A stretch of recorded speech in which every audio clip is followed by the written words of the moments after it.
Welcome, Commonwealth scholars and alumni who are joining us today for this month's Development in Action webinar. I'm delighted to be introducing today's speaker and to be hearing more about his work and research. So, what are we going to talk about today? The title of today's webinar is Breadbasket in Peril, Strategies to Combat Wheat Blast for Food Security. And the webinar will be delivered by Commonwealth alumnus Dr. Tofazzal Islam. Dr. Tofazzal is an internationally reputed molecular biologist and biotechnologist. He is the founding director of the Institute of Biotechnology and Genetic Engineering at Bangabandhu Sheikh Mujibur Rahman Agricultural University in Bangladesh. With his expertise as an agriculture biotechnologist, Dr. Tofazzal spearheads a large international consortium to address wheat blast disease. In this webinar, he will talk about this collaboration and how this has resulted in the development of a rapid point-of-care diagnostic method. Dr. Tofazzal is a 2012 Commonwealth Academic Fellow from Bangladesh. He completed his fellowship in biotechnology with a focus on climate change and biodiversity at the University of Nottingham. So I'm going to hand over to our speaker today, who's going to talk to us more about his research. Excellent. Thank you so much, Christy, for nicely introducing me. I am Tofazzal Islam. I welcome you to my talk on Breadbasket in Peril, Strategies to Combat Wheat Blast for Food Security.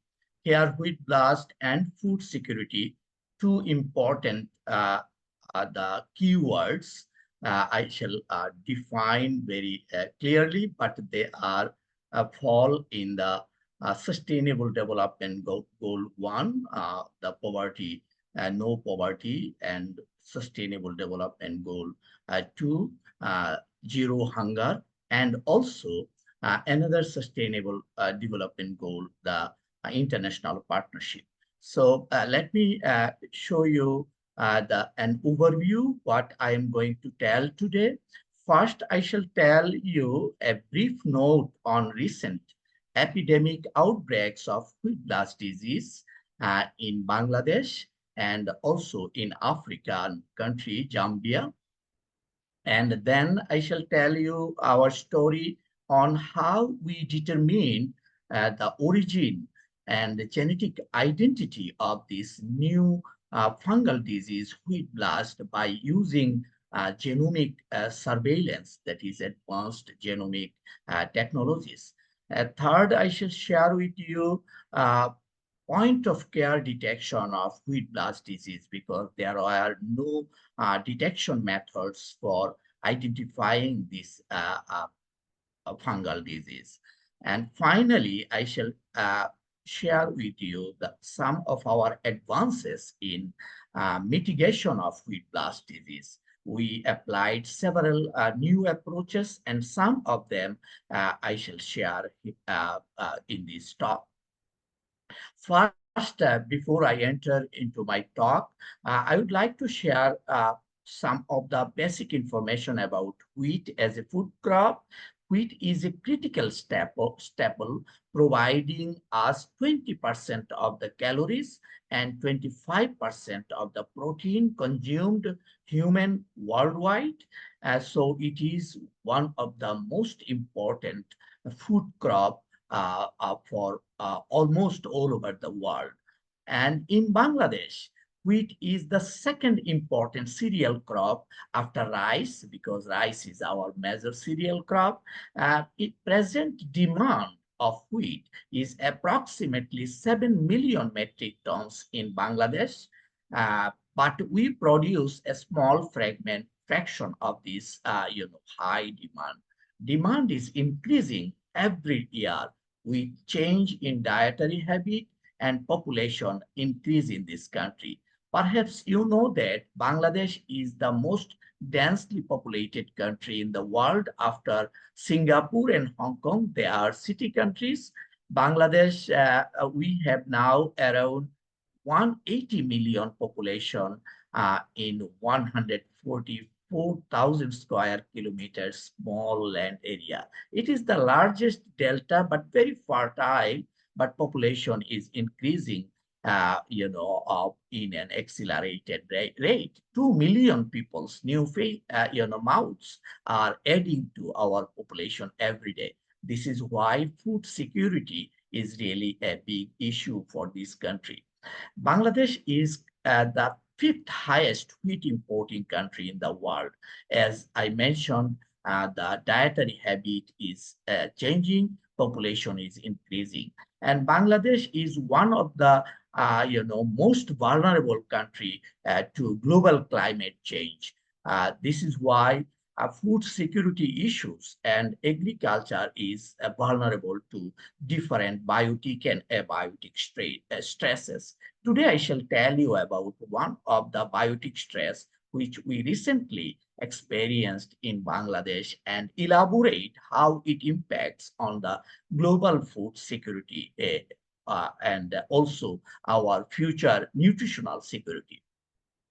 Wheat, if you look at the wheat production in the world, the graph first A, you can see Asia is producing nearly 43% of the total global wheat produced in this earth. Total is around 739 or 740 million tons. Our neighbor India is the second highest wheat producing country, and number one wheat producing country in the world is China. Here in graph B, you can see top 10 wheat producing country. And in Asia, we have three. Pakistan is also among the top 10 countries. So wheat blast, which we introduced, the pathogen is introduced in Bangladesh recently, is really posing a serious threat to wheat production in Asia as well as in Bangladesh, because this disease is now in Africa also. So I shall elaborate in my next slides. First epidemic outbreak of wheat blast in Bangladesh. Let me share this very terrible story. In 2016, in February, we observed that 15,000 hectares of wheat growing areas in western or southwestern Bangladesh was devastated almost overnight by wheat blast. Here you can see the figure. All the wheat spikes became white and it was attacked at the flowering stage, so no grain inside the spike. And wheat blast basically is a head disease. As we had no previous idea about this disease, even never been in Asia, government decided to burn the crop. So fire service people are deployed to burn the crop to reduce the inoculum potential. And total, we estimated the cultivated area of wheat 15,000 hectares destroyed, and most of the districts are very close to Indian border. Yield loss in some cases, it was up to 100%. And total economic loss, we estimated roughly 20 million US dollar. So for Bangladesh, it was a big threat, as well as it is first time in Asia, it is another big threat for the global food security. So as a student of biotechnology and molecular biology, as Christy mentioned, I was prompted to understand the genetic identity of the pathogen. That means from where it came to Bangladesh. There were, we made two hypotheses. Wheat blast in Bangladesh is caused by a native blast fungus from rice or other grasses through host germ. Because rice, our major crop, also suffers from blast and caused by the Magnaporte oryzae or Pyricularia oryzae fungus. And many other grasses had been known to infect by the same fungus, but they have the several lineages, that is pathotypes. Rice blast and other grasses blast never infect the wheat. So we thought one possible reason of wheat blast epidemic may be due to the mutation of the rice or other grass blast through the host germ came to the wheat. Second hypothesis was wheat blast in Bangladesh is introduced from South America through seed because it is a seed-borne disease, and the wheat blast has been in South America since 1985. I would like to tell you the important message historically. In 1985, Paraná state of Brazil was first affected by wheat blast, and it was also evolved from a grass to a new variety introduced by the CIMIC. And then wheat blast moved to Argentina, Paraguay, and Bolivia, but it has been confined to South America since 1985. So when it came to Bangladesh, in collaboration with Professor Sufyan Kamaun, one of the greatest, the biologist and blast specialist in UK, he is working now the Sainsbury Laboratory, and we made these two hypotheses. And how can we test this hypothesis? Our approach was the field pathogenomics. Just 1 year before, in 2015, Sufyan and Diane Saunders from John Innes Center in UK, they developed a field pathogenomic approach to rapidly identify the pathogen in the field samples without going to the classical isolation of the fungus. To start the process, I made a, social network post. Do anyone know the details of recent wheat blast epidemics in Kustia, Meherpur, Chuadanga, Jinaido, and all other 8 districts? We wish to collect samples from the infected fields to molecular detection of the pathogen. And that, post in Twitter and Facebook was hugely been, accessed by the scientists from across the globe. Sufyan Kamaun, you can see here, and many other scientists, they voluntarily showed high interest to collaborate with us. And more interestingly, our national, extension workers, they showed high interest to support us for collecting the samples. And we collected the samples and analyzed through, sequencing RNA, sequencing from the samples, that is metagenomics. And then when we sequenced the RNA of the samples and from RNA from the fungus, we tried to compare the homology with the National Gene Bank databases, that is NCBI. But only one BR32 isolates are available there. This is why we changed our strategy, and we released all of our raw data through Open Wheat Blast website, and we made a press release. Scientists issue rallying cry for wheat blast research, this type of title, to encourage global scientific community who has expertise as well as who has the blast isolates genome sequences data, so that they can download our data, compare with their data available in their lab. And it was a new strategy of practicing open data sharing and open science approach. And as we expected, huge scientists from Europe, from the Switzerland, UK, France, Germany, Australia, South America, they downloaded the data. And finally, we made this figure. You can see our isolates. Here you can see wheat blast from Bangladesh.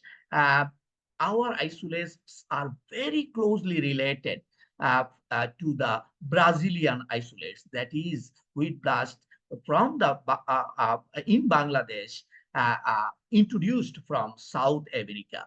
And interestingly, just 2 years before, Bangladesh imported 0.2 million tons of wheat from Brazil. So wheat blast in Bangladesh is clearly a lineage of South American Magna Porte origin. And that news was, published in one of the most leading newspaper in Bangladesh, enemy of wheat detected. So enemy of wheat we precisely detected by using the field pathogenomics, that is analyzing the transcriptomic data with international collaborators. Now, wheat blast in Bangladesh, we are now confirmed that it is from South America.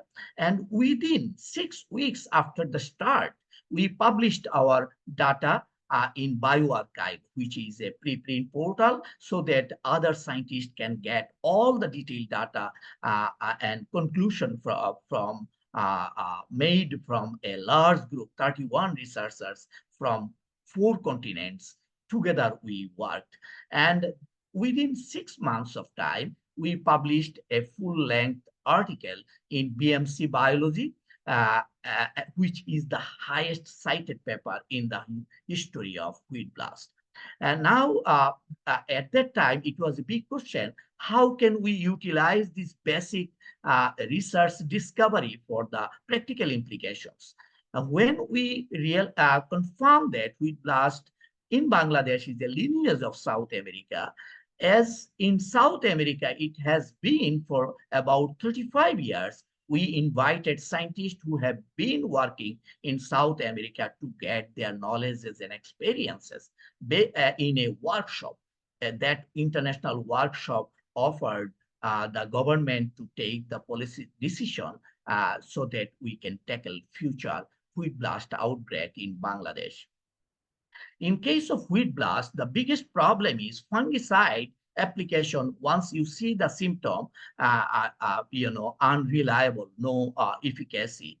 Another problem is genetic resources are also limited. This is why at that time we felt that we need international collaboration to continue to tackle this disease. And next year, in 2017, India also, many newspapers like Hindustan Times, they published a news that wheat blast also similar symptoms in West Bengal of India. And but they also burned the crop, and India immediately declared wheat holiday, no cultivation of wheat for next 3 years. Another alarming news that in 2018, Zambia also experienced similar wheat blast epidemic in some rain-fed areas. Here you can see standing crops are green, but the spikes are white. Surprisingly, 100% of the spike affected, and it was another alarming because Africa food security is really a big issue. So the pathogen that is the enemy of wheat or the killer of wheat is on the run.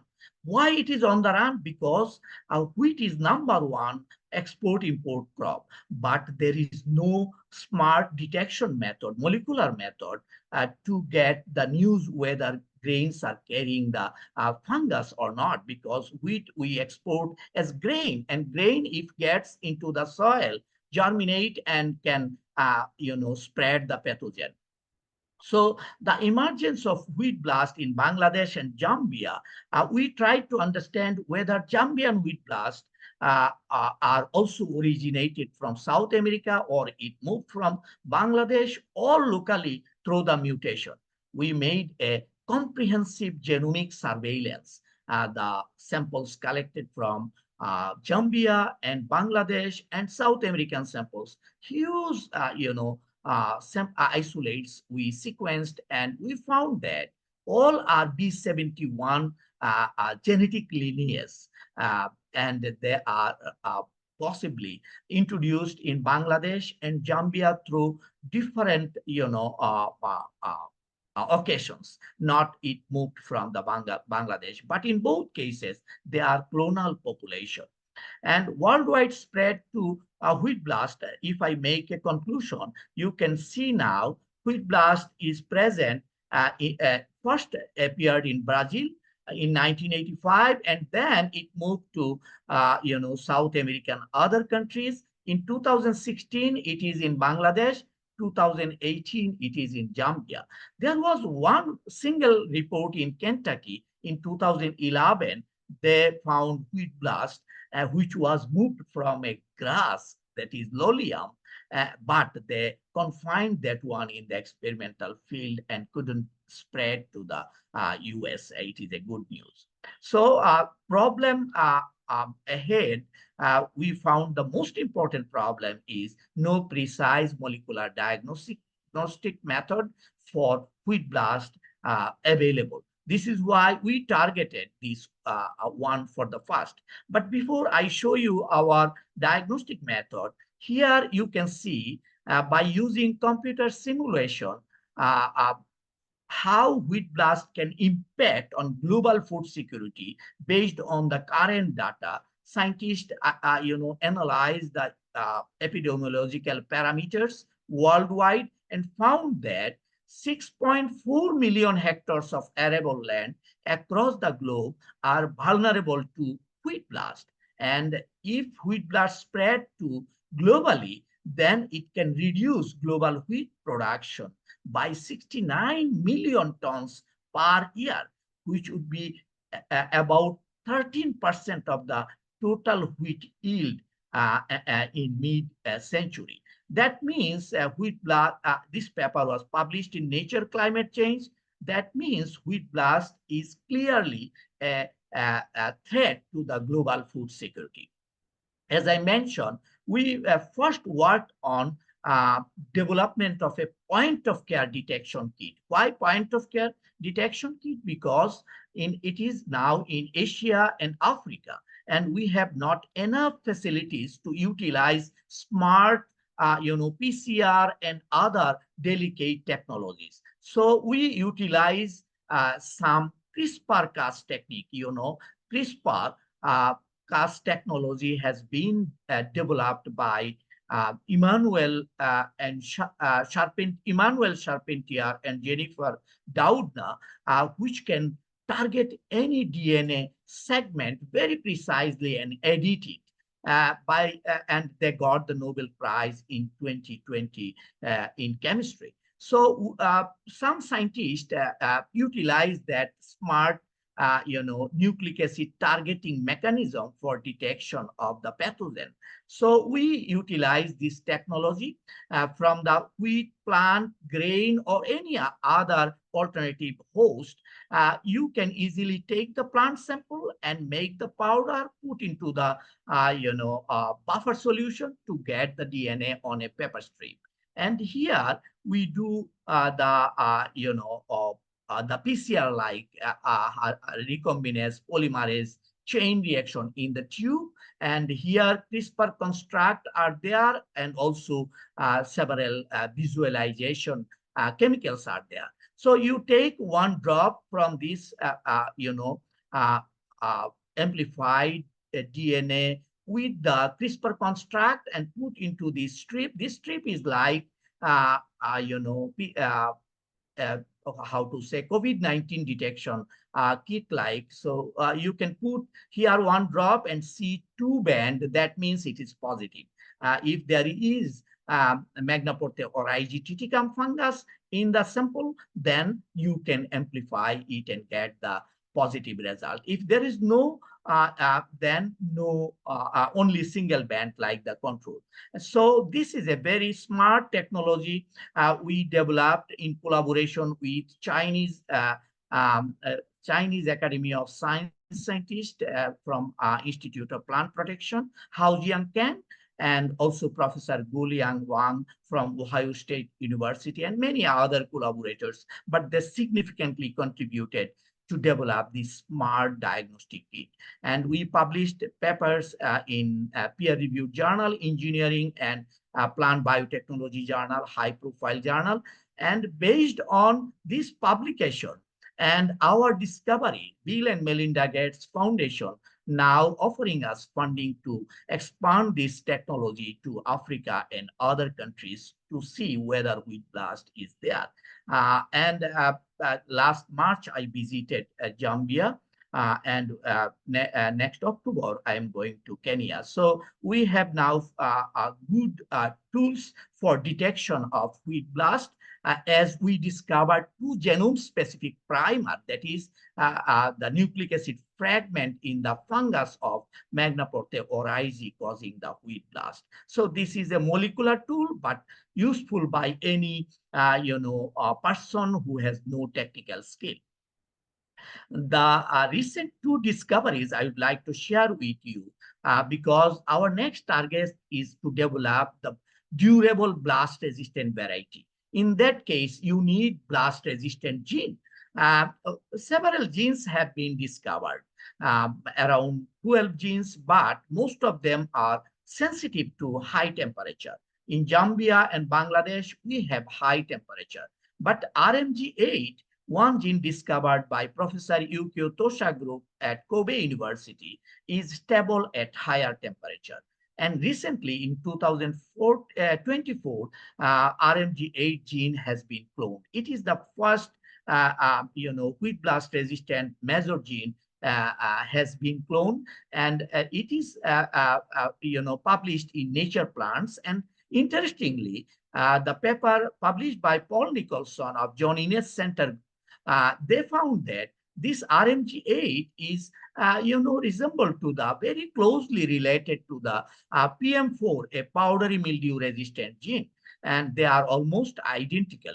But RMG8 gene has several variant, and it can recognize the gene product, the ABR RMG8 virulence factor in the wheat blast fungus. But that wheat blast fungus, ABR RMG, also has several variants. So it is important to know RMG8, which variant, and how it recognizes the specific race specific wheat blast fungal isolates. Interestingly, in Bangladesh and Zambia, both we have a EL type, a specific type of wheat blast fungus, which is very specifically recognized by RMG8. So theoretically, we found that our wheat blast in Zambia and Bangladesh can be tackled by utilizing or deploying RMG8. But we do not know the molecular mechanism. This is why my group analyzed by using computational biology all the possible variants of the ABR RMG8 protein and RMG8 protein, how they interact with each other. We made a conclusion that some amino acid residues, that is proline 26, present in the the ABR RMG8, which is recognized by the RMG8, the protein encoded by the RMG8 gene. So the ABR RMG8 EL type binds with high affinity to PKC domain of RMG8 protein, facilitated by ATP binding to the proline 26 residue of RMG8 protein present in the wheat. This is unpublished data, but it is very clearly telling us that RMG8 gene can be effectively applied for tackling the wheat blast and developing new variety. And based on the current knowledge, we made this strategy. That is not only RMG8, we decided to stack RMG8 with two other genes. One is 2NS translocation, a chromosomal segment, and another is RMGGR119. RMGGR119 discovered by same group, Professor Yukio Tosha, and 2NS was discovered by Barbara Ballant group in USA. So these three genes, if we can stack, we can get the blast-resistant durable variety. This is why we made this strategy and approach to deploy this one. And you can find our, paper, the concept paper, opinion paper in Nature Plants. So what we did to get the durable blast-resistant variety, we collected two genotypes, winter wheat genotypes from Professor Yukio Tosha in Japan, that carrying RMG GR119 gene and RMG8. And in Bangladesh, we have 2NS translocation carrying high-yielding variety, but it is, resistant, moderately resistant. This is why we targeted to deploy these two genes into our variety called Barigong 33. And interestingly, we got, advanced gene stack line. They are, advanced generation, almost near isogenic, fully resistant against the wheat blast. That means they carry RMG8 as well as 2NS translocation and RMGGR119 2NS translocation. Not only that work, we also approach to use mutation breeding. And in mutation breeding, we can get the disease-resistant plant. But we utilized gamma ray, ion beam, and X-ray to in our cultivated variety. For example, all of our variety, for example, Bari Gom 28 is a commercial variety. It is 100% susceptible to wheat blast. But when we mutated and got the advanced line from Barigom 33, Barigom 28, they are, immune to the wheat blast, and they are almost homozygous M6 line. Now we are trying to figure out which mutation resulted in blast resistance. So if you are interested, you can join in our genomics and transcriptomics work. We have another approach, novel approach, to discover S genes, that is negative regulators of the wheat blast, by analyzing transcriptome data of the epidemic samples that we sequenced in 2016. As all the varieties were totally devastated, we analyzed the transcriptomic data and we found two genes were, super expressed, but as candidate S genes, negative regulators of the disease.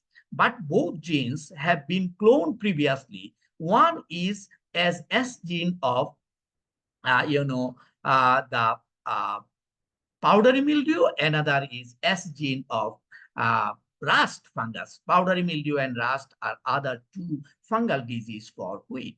So we are not sure at this moment, these two genes, if we edit by using CRISPR or any other way, whether we can get immune plant or not.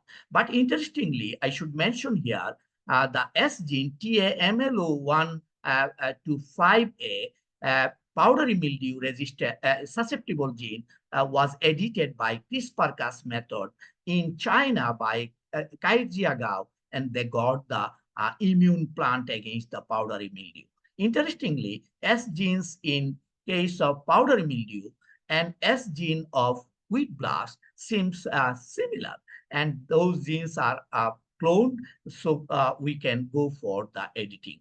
And wheat, genetic engineering for wheat is very complicated due to the hexaploidy. But this is why genetic engineer kept wheat, aside for the engineering. But as CRISPR-Cas method has been emerged as a powerful tool for development of plant, even disease resistance. So we targeted some of the orthologous gene which have been cloned in rice in the wheat to edit. In collaboration with Professor Sufyan Kamaun and Professor Nick Talbot in the Sainsbury Laboratory in UK, they are champion in blast research. We utilize CRISPR-Cas method to edit some of the genes, S genes like short heavy metal associated gene, to get the immune plant. In case of barley, when we tested this idea, it worked, because barley also susceptible to wheat blast, and the edited plant showed resistance or immunity. But in case of wheat, out of 7,000 lines, when we tested, you can see the phenotype, they are not immune. And we found that the precision in the genome editing was not, perfect, because 6 copies of the gene, in some cases, editing was not bigger, area of DNA was edited, or some cases partial. So we are working on this area to get more precision in the methodology. And another novel approach is endophytic bacteria discovered from the seed of wheat. We screened 700 bacteria isolates, and we found some of the isolates which are possesses the genus of Bacillus. They showed high antagonistic activity. In greenhouse condition, we found they can protect the plant perfectly, and we tested in the field. Here you can see Bacillus species can protect the wheat 80% or like that when we artificially inoculate or ambient condition of the blast incidence in the field condition. So we tested 3 years and we published the paper in Frontiers in Microbiology. We are now going to make the commercial formulation for the farmers' use. We are doing lots of other jobs also. For example, nano fungicide against the wheat blast. And we found titanium dioxide nanocatalyst can control the wheat blast. So if you want to know more about our research, you can communicate with us. Even you can browse the literature. Now, I would like to summarize my today's talk. The most important point is the worrisome wheat killer fungus Magnapoteoraisi triticum petotype does not sleep, and it is on the run. Novel approaches. We need to apply novel approaches for tackling this disease in the practical field condition by the global joint effort and collaboration from the global scientific community. We urge global scientific community to join our fight against the wheat blast fungus. We must find a solution before it becomes catastrophic in Asia, Africa, and major wheat growing regions in the world. In Asia, I mentioned earlier that China and India, they are producing nearly 40% of the total wheat produced on this earth. So if this disease moved to the major wheat growing area in Asia, America, Europe, that would Australia, even Africa, that would be catastrophic. So we need a solution before it becomes catastrophic. And one of the fantastic, experience in my work, open data sharing and open science, I think the fantastic approaches for tackling any plant health emergencies to utilize the power of science in the hand of all the scientists in the world. In case of COVID-19 pandemic, open data sharing and open science are useful, but we utilized for the first time before the COVID pandemic, open data sharing and open science, and found it very effective for faster tackling any health emergencies, even it is plant, animal, or others. I am at the end of my presentation.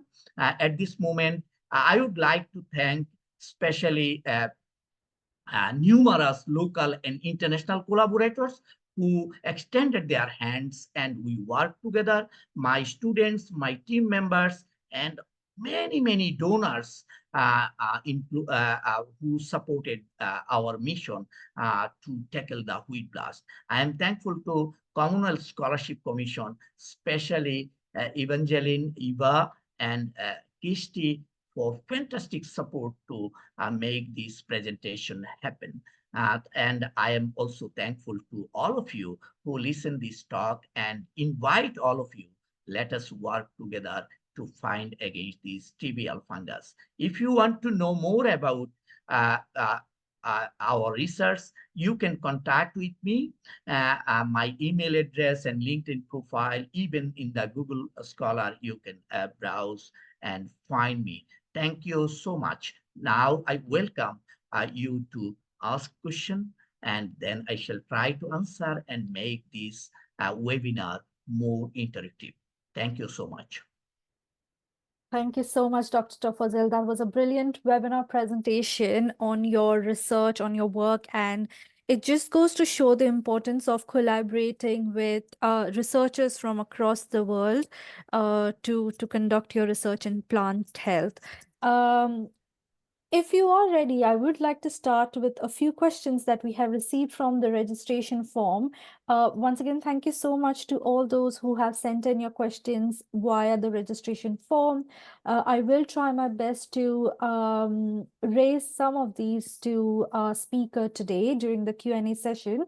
But in the meantime, if you do have any questions, please do send them via the chat box, and we will try our best to address this in the very short time that we have. Also being mindful that we will also have a post-webinar networking session. Okay, so Dr. Tofazzal, if you are ready, I could start with the Yes, I first am ready. question. You are welcome to ask any question. Great, thank you. You did focus a lot on Bangladesh, and you did mention about Zambia as well. So given that wheat blast was detected in Zambia in 2018, what specific strategies or technologies should Zambia and other African countries prioritize to prevent future outbreaks and manage existing ones effectively? Excellent. It's a nice question. In last March, I had been there for 2 weeks and visited the farmers' field and to understand the situation. In Zambia and African countries, wheat is mostly cultivated as rain-fed. And Zambia already we confirmed the presence by molecular techniques, but other African countries like Kenya and other countries, we are trying to send we already offered the training, 2 weeks training from 14 countries so that they can utilize our smart detection kit and confirm in the field whether there is wheat blast or not. And the second, how can they tackle? To tackle this technique, they can utilize the knowledge and experiences we have. For example, wheat blast can cause devastation when weather condition is favorable for the pathogen. That means 30 hours plant needs to be wet due to rain or dew fall, and temperature needs 18 to 30 degrees Celsius. So in our case in South America, what we do during flowering stage, it is a predominantly head disease. If this weather condition prevail, then stobiruline fungicide, even no symptom, they can spray. So that if rain occurs and prevailing weather favors the pathogen due to the stobiruline fungicide, they can temporarily protect. And other thing is that they can screen African germplasm to see or varieties which are resistant, because this is a completely new disease. This is why they need to test their varieties available there, whether they are resistant or not. If resistant, then they can focus that one. I know some of the varieties in Africa, they're carrying 2NS translocation. And 2NS chromosomal segment can protect 70–80% even epidemic condition. And obviously, they can go for international collaboration. And we welcome African scientists to collaborate with us. And CIMIT is, coordinating this job. Thank you so much. Very nice question. Amazing. Thank you for your response to the question. Speaking of food security and human health, is this a threat to human health, not only in terms of the consumption of wheat, but also in terms of the toxins and the metabolites of, but also being a causative agent of human mycosis? Is this a human threat? Yeah, it's a nice question. In case of other fungal disease like Fusarium head blight, mycotoxin contamination is really big threat, neurotoxin for the human. But in case of wheat blast, till now there is no literature that blast, infected grains carrying the fungal toxin, because Magnaporte oryzae it is not producing human neurotoxins. So in that case, we are in safe side. Perfect. You did touch upon climate change and climate vulnerability. So, given that the climate change and climate vulnerability is very evident across the globe, how do you think emerging technologies such as artificial intelligence can be applied to agricultural practices to ensure food security, resilience, and sustainability? A very nice question. Yes, climate, change also facilitate the outbreak of wheat blast, untimely rainfall, higher temperature. In that case, we need to get the early warning system. Our current project funded by FCDU and Bill and Melinda Gates Foundation, we are utilizing smart, technology that is based on the meteorological data, and we make warning system, smart warning system using the mobile phone or other smart devices so that farmers can get warning uh, if the coming weather condition as well as crop life stage is favorable for the disease and also the solution. That means using this artificial intelligence as well as sensing technology, the severity or epidemic outbreak can be tackled by uh, delivering the advanced information to the farmers. Thank you so much. Dr. Tofazzal, you did speak about, collaborating with researchers from across the globe because you did study wheat samples from different regions. In terms of collaborations, how open are you for collaborations, and are there any critical abiotic factors impeding wheat production in your country? So one of our attendees has asked this, and would you love to explore this in the future in terms of knowing more about the genetically diverse pathogen within your country and the wider context? Excellent. Yes, collaboration. I'm again thankful to numerous collaborators from across the globe, and very interestingly, to address the wheat blast, the way we engage the global scientific community, I think this approach should be repeated for any new cases of any plant health emergencies. For example, we have a fantastic collaborator in Zambia, the lady, Dr. Batiseva Tembu.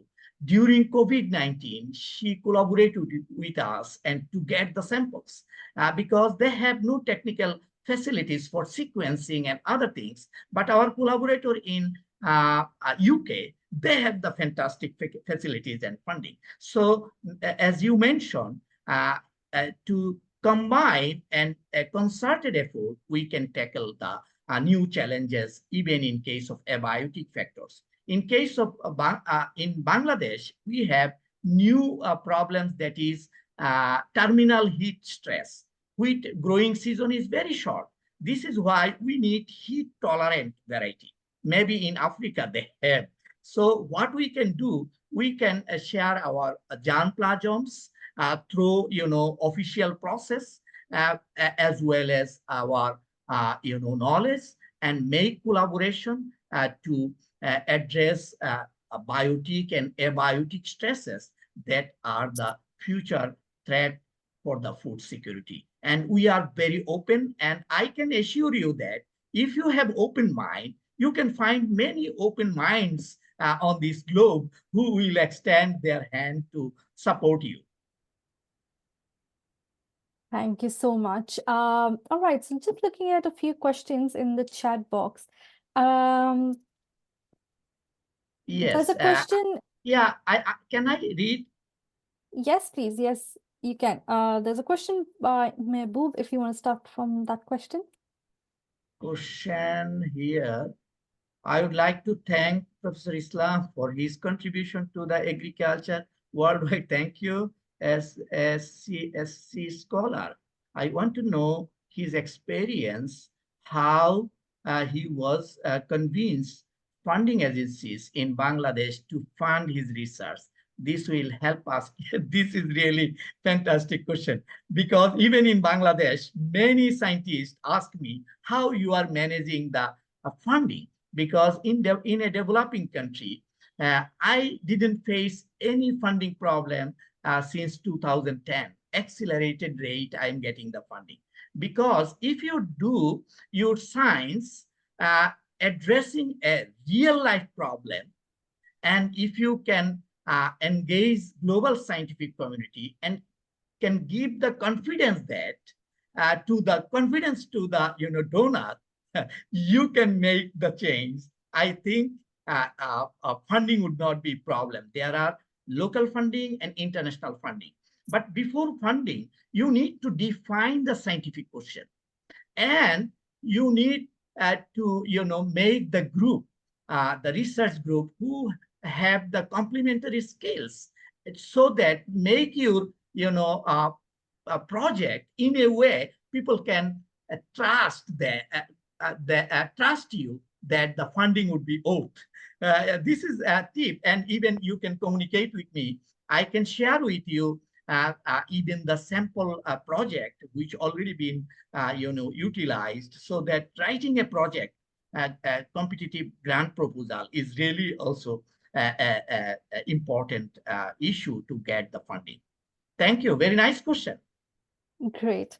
The next question is, utilizing this data from your own country context, have you taken any steps to stop the spread of the disease in other regions within your country? Yes. After we demarcated the wheat blast infected area, our government took some initiatives so that wheat grain produced in those infected area are not allowed to distribute other areas as seed, even as grain, because they may carry the fungus. And other thing is that seeds, initially we used fungicide to treat the seed. If seeds somehow move from infected area to uninfected area through human, if fungicide treatment is done, then the risk is low. But even though the disease is spreading, first it was only in 8 districts, now 21 districts. That means the danger is now on the run. Even it can cross the border, never ask you passport and visa to enter into the other country. This fungal pathogen produce the spore, which can move through the wind for 8 kilometers or like that. So the important tool, we are also using the smart diagnostic kit so that it can also monitor whether your plant is infected or seeds are infected or not. Thank you. Very nice question. Right. So there's one more question in the chat box, and the question is around cancer cases associated with wheat consumption. Is it possible to link this fungal disease produced by wheat to the likelihood in human diseases such as cancer, or is this just an assumption?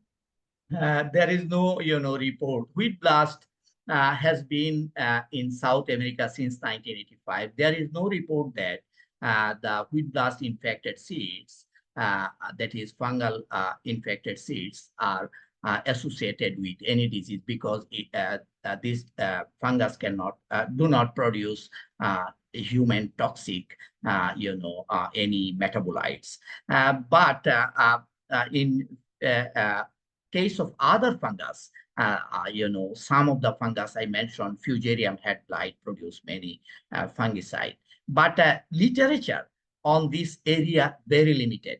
Before wheat blast entering into Bangladesh, if you see the literature, only few publications. But when it enters into Bangladesh, now whole world, all the great scientists, they are engaged on this disease.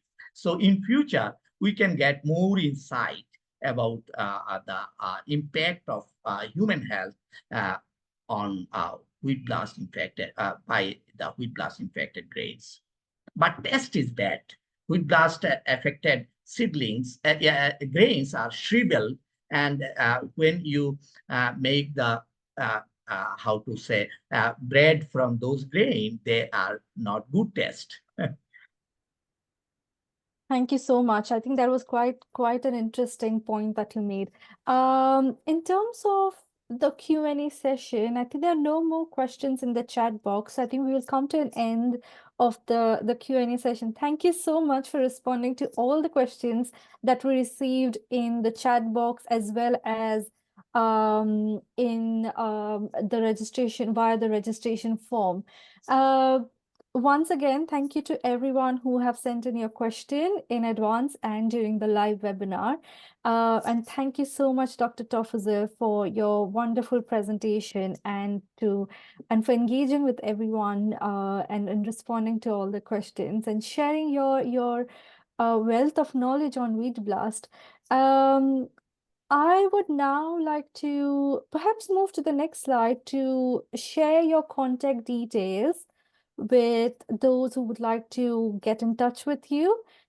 So for those of you, I think it's the previous slide. Yes. Yeah. So for those of you who would like to connect with Dr. Tofazzal, please feel free to do so.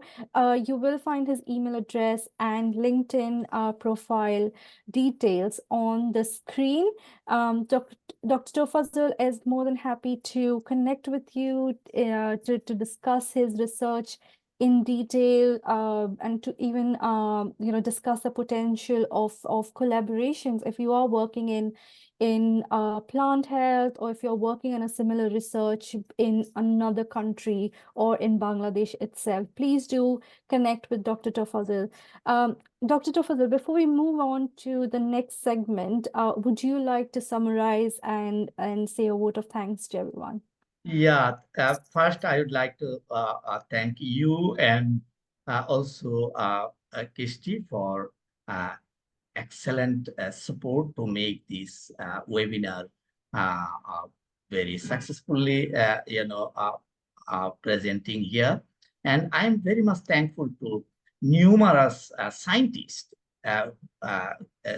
who are, supporting me and who supported me, and the donors who supported me, and most importantly, who attended this webinar and who will see and watch this webinar in future as you are uploading to the YouTube.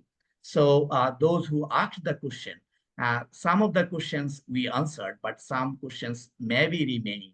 No worry, please knock me.